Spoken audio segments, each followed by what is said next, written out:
Hello there, this is Ben Fournier, and here's Proverbs 14:25 and cognitive functions.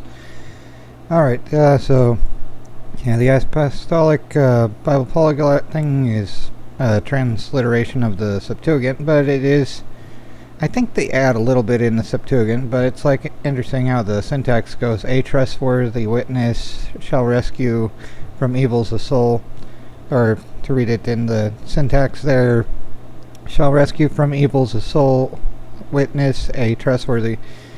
So interesting how that's going, like the verb and object of preposition type thing, or genitive of evils, and then the object and then subject. So that's interesting in a grammatical way, but for Greek, the Greek translation of the Old Testament there.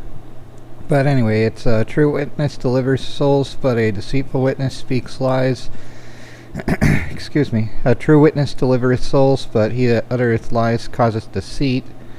A true witness is the savior of lives, but he who says false things is a cause of deceit. And mostly pretty much the same thing over and over. But, yeah. It's going to be that. And it's similar to 14.5, which I made the reference joke to Jane, because it's like nothing more deceiver than a low down dirty deceiver kind of thing, you know, like when he first met Mal and what was her name, Gina Torres, or the actress is Gina Torres. Let's see, there's Kaylee, Mal, Simon, Tam, Wash, and what is her name? But the actress is Gina Torres. Anyhow, whatever. This is similar to 14.5. And, yeah, there's other verses from Acts, which I guess are supposed to be example things and whatever. But, yeah, it's most like 14.5. But it has the added nuance of the trustworthy witness thing here for at least a Septuagint translation. A true witness.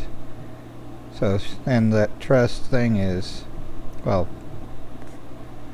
for, I think that would be for the,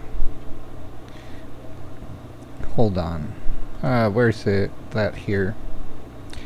Because there's two different ones. Yeah, a true witness, so there's that, whatever though, trustworthy, but, either way, I think it's going to be more likely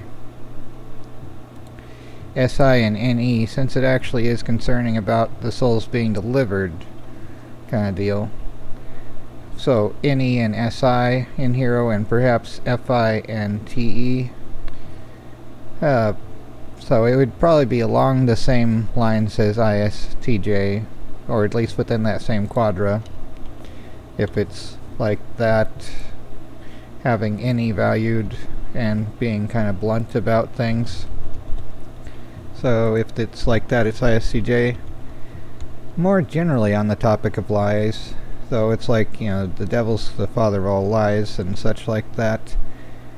And what's in Revelation 21:7, the fate of liars there too, is a thing to be considered.